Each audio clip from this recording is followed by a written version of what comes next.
جھوٹ جو ہے حرام ہے، گناہ کبیرہ ہے، اور حدیث پاک کا مفہوم ہے کہ جب آپ جھوٹ بولیں گے تو بدبو اتنی آئے گی فرشتہ 1 میل دور چلا جائے گا. تو جھوٹ کا یہ معاملہ ہے. مفتی زاہد محمود صاحب سے میں نے کہا، ہمارے رفقا میں، دوستوں میں مفتی صاحب ہیں، آپ کے استاذ ہیں، میں نے کہا کہ جی مجھے چشمہ دینا، جھوٹ کے بارے میں کچھ جمع کر کے دیں باتیں. تو اب وہ طویل ہے اور یہ تو صرف 3 صفحات ہیں. حضرت صفوان بن سلیم رضی اللہ عنہ سے روایت ہے کہ رسول اللہ صلی اللہ علیہ وسلم سے عرض کیا گیا، کیا مسلمان بزدل ہو سکتا ہے؟ آپ نے فرمایا ہاں، مسلمان میں یہ کمزوری ہو سکتی ہے. پھر عرض کیا گیا، کیا مسلمان بخیل کنجوس ہو سکتا ہے؟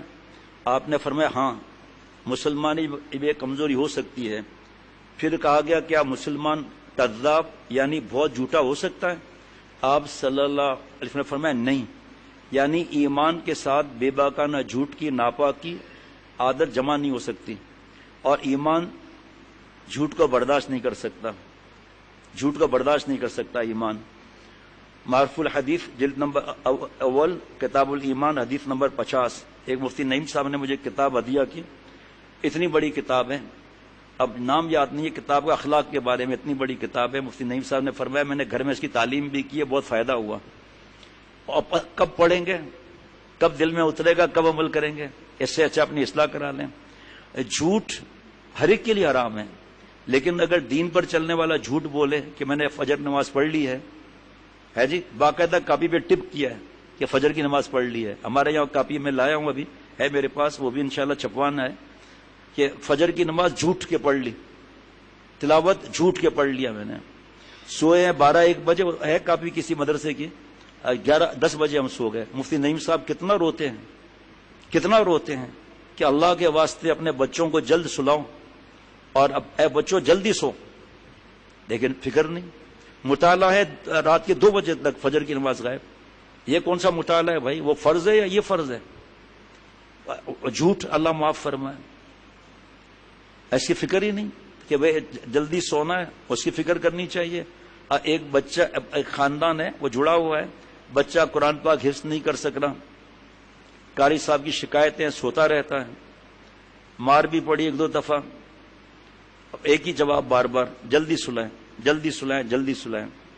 اس گھر نے بچے کی ڈائری میرے پاس بھیجی 8 دن کی، 10 دن کی، جس میں لکھا ہے کہ نیند کم ہو گئی، سبق میں دھیان دیا، آج کم سوئے، سبق میں دھیان دیا، 4 دن سے آ رہا ہے کہ سو نہیں رہا، سبق میں آگے بڑھ گیا.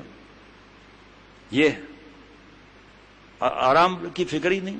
حضرت تھانوی رحمۃ اللہ علیہ فرماتے تھے اگر دین پھیلانا ہے 2 چیزوں کا خیال رکھنا، معدہ اور دماغ. معدے میں تو جنگ فوڈ پتہ نہیں کیا، پوتا عبد الرحمان کہتا ہے جنگ فوڈ نہیں کھاتے، وہ جنگ پتہ نہیں فوڈ، وہ جنگ کھا کے جنگ کرتا ہے، مجھے نہیں معلوم ہے جی.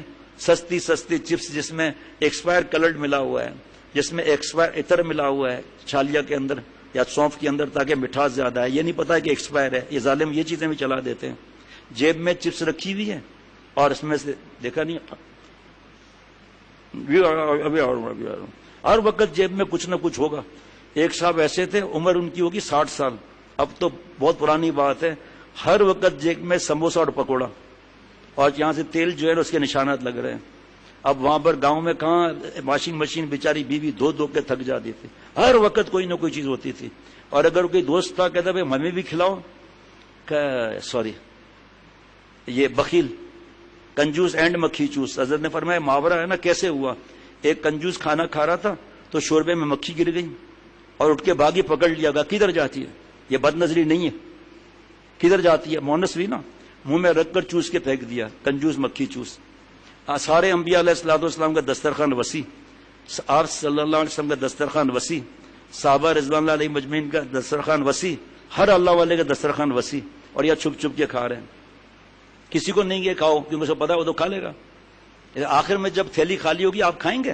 اب وہ دیکھ رہا ہے تھیلی خالی ہے تو کیا تھیلی کھائیں گے؟ کیا جو ریپر کھائیں گے؟ کیا اس پہ رنگ لگا ہوا ہے، ہونٹوں پر تو رنگ ہی چڑھ جائے گا. ایسے کھاتے ہیں. اللہ معاف فرمائے. ٹماٹو کیچپ جا کے دیکھو یہ کیسے بناتے ہیں، ٹماٹو کیچپ پتہ چل جائے گا. ہمارے فوڈ ٹیکنالوجسٹ دوست ہیں، فوڈ ٹیکنالوجسٹ، وہ کہتے ہیں یہ جو ٹماٹو کیچپ یہ جو بنتا ہے نا، وہ دیکھ لو کیسے بنتا ہے، یہ کون سا رنگ اس میں ڈالتے ہیں.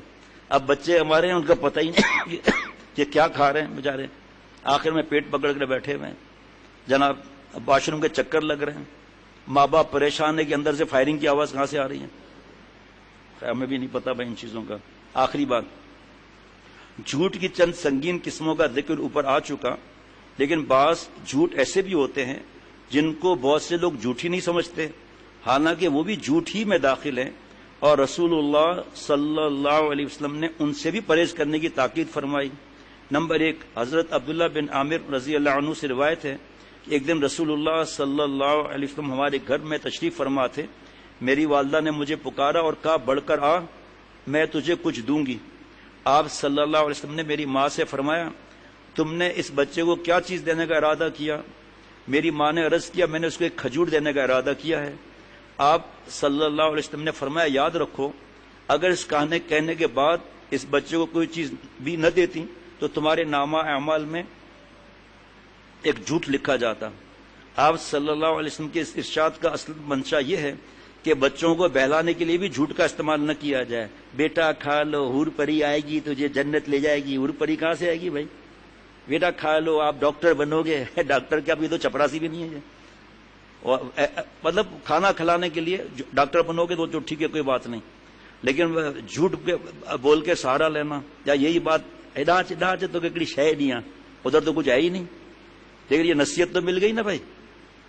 اچھا جی، بچوں کو بہلانے کے لیے بھی جھوٹ کا استعمال نہ کیا جائے کیونکہ مسلمان کی زبان جھوٹ سے آلودہ ہونی ہی نہیں چاہیے. علاوہ ازیں اس کی ایک بڑی حکمت یہ بھی ہے کہ ماں باپ اگر بچوں سے جھوٹ بولیں گے اگرچہ ان کا مقصد صرف بہلاوا ہی ہو پھر بھی بچے ان سے جھوٹ بولنا سیکھیں گے اور جھوٹ بولنے میں وہ کوئی قباحت نہ سمجھیں گے، بڑے ہو کے جھوٹے بن جائیں گے.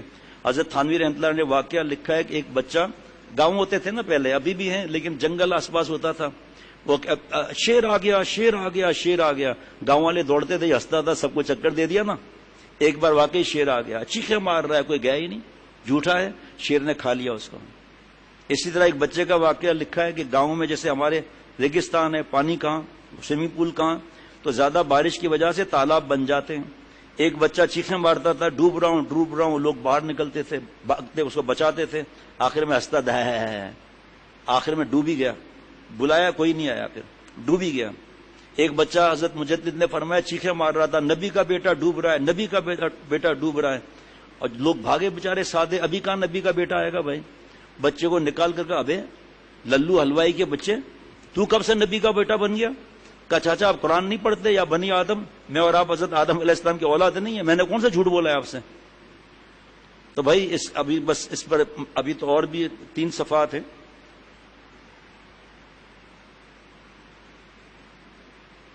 جو شخص لوگوں کو ہنسانے کے لیے اپنے بیان میں جھوٹ بولے اس پر افسوس. آپ صلی اللہ علیہ وسلم نے فرمایا تشریح سن لیں، اگر کچھ کم ہوگا تو میں حضرت والا کی بات بتا دوں گا. مطلب یہ کہ صرف لطف صحبت اور ہنسانے کے لیے جھوٹ بولنا بھی بری بات اور بری عادت ہے، اگرچہ اس سے کسی کو نقصان نہیں پہنچتا، لیکن اولاً تو خود بولنے والے کی زبان جھوٹ سے آلودہ ہوتی ہے، دوسرے باتوں سے اہل ایمان کے دل میں جو نفرت ہونی چاہیے اس میں بھی کمی آتی ہے. تیسری خرابی یہ کہ لوگوں میں جھوٹیں باتیں کرنے سے جرات سی پیدا ہوتی ہے اور جھوٹ کے رواج کو مدد ملتی ہے. اب اس پر اگر کسی کے دل میں اشکال ہو کہ جو لطیفے بیان ہوتے ہیں کہ بھئی یہ اتنا بڑا بھانس تھا کہ بادلوں میں ہلاتے تھے، تو کیا کوئی اس کو سچ سمجھے گا؟ مزاح سمجھے گا نا. اور مذاق کی اجازت شریعت میں نہیں، مزاح کی اجازت ہے. ہنس بول لیے لیکن ہاتھ موڑ دینا یہ مذاق ہے، یہ گناہ ملے گا اس پر. لات آگے کر کے دھکا دے کر سب کا ہنسنا یہ بھی مصیبت ہے. یہ ایسے ہمارے دوست سے ہنسانے کے لیے بتاتے ہیں کہ وہ گیا ہوٹل میں ویٹر کا، اور تو یہ سب سمجھ رہے ہیں کہ سچ ہوا ہے ایسا، یا وہ جناب وہ کھا کر کھانا میٹھا منگا کر چاروں طرف میٹھا کھا کر اندر وہ لال بیگ ڈال دیا، پھر ویٹر کو بلایا ادھر آؤ یہ دیکھو تم نے کیا اندر ملا لیا ہے. سر یہ تو بڑی الائچی ہے. کہا بڑی الائچی کا بچہ بڑی الائچی ایسے ہلتی بھی ہے کیا؟ اور چیخیں مارنے لگا. اچھا آپ خاموش رہیں، ہماری گڈ ول کا سوال ہے، یہ 15,000 آپ لے لیں اور آپ مہربانی کر کے ہماری جان چھوڑ دیں. کہ بتا رہے ہم نے 15,000 بھی لیا، 10,000 کا کھانا بھی کھایا. تو خان صاحب چلے گئے وہاں اور کھانا کھایا 15,000 کا. کہا میٹھا تو لاؤ. تو اس نے کہا کہ سر ایکسکیوز می، وہ پچھلے دنوں مسئلہ ہو گیا تھا اور کوئی تو ہم نے میٹھا بنایا ہی نہیں ہے. چیخ نکل ہاں میٹھا نہیں بنایا, پھر ہم چوہا کس میں ڈالے گا؟ اب یہ سچی بات ہے. تو اب یہ سن کر کہنا کہ یہ جھوٹ بول رہا ہے تو یہ بیوقوف ہے, مفتی صاحب سے پوچھ لے. جناب آخری بات آج کی مجلس کی, ایسے ہوتے ہوتے اذان بھی ہو سکتی ہے. حضرت ابو ہریرہ, اس کو کسی نے, میں نے کہا 1 منٹ ہولڈ کر دیں, آپ 1 منٹ ہولڈ کریں. چاہے وہ چائے بنا لیں. تو میں نے کہا 1 منٹ ہولڈ کریں ذرا. ہاں وہاں کوئی دوست بیٹھے ہوئے تھے, 3-4 منٹ لگ گئے, بغیر نام کے پرچہ آ گیا, آپ نے جھوٹ بولا ہے کہ 1 منٹ اور آپ نے 4 منٹ لگائے, یا اس نے فون والے نے کیا, مجھے یاد نہیں کس نے کیا. اور مفتی صاحب نے جواب لکھا ان کو کہ بھائی عرف کی بات ہوتی ہے یہ کہ سب کے زبان پر 1 منٹ ہی آتا ہے. وہ الگ بات ہے کہ شوہر نے بیوی سے کہا جلدی کرو اتنی دیر ہو گئی ہے, میں پریشان ہو گیا ہوں, دھوپ میں کھڑا ہوں باہر آپ کے لیے. کہا آپ کو 5 منٹ سے تو کہہ رہی ہوں 1 منٹ میں آ رہی, نہیں 2 گھنٹے سے تو کہہ رہی ہوں 1 منٹ میں آ رہی ہوں. اب یہ 1 منٹ کا تو پتہ نہیں 2 گھنٹے ہو گئے بھائی. تو پھر ان کو چین آیا, معافی مانگی.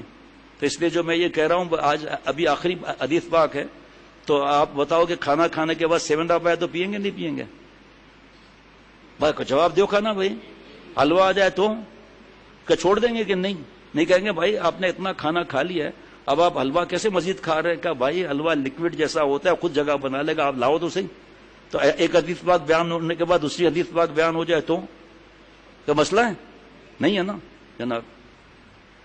آج کی مجلس کی آخری حدیث پاک ہے نا, ٹھیک ہے.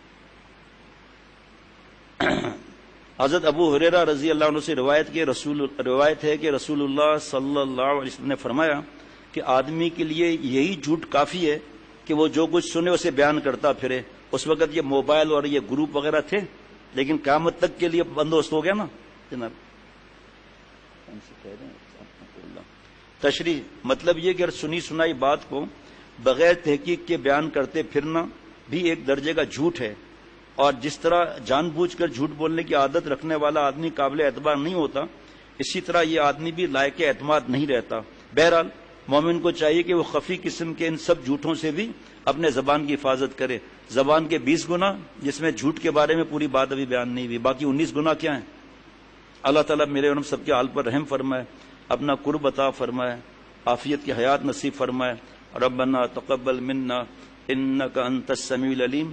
سبحان ربک رب العزت عما یصفون وسلام علی المرسلین والحمد للہ رب العالمین.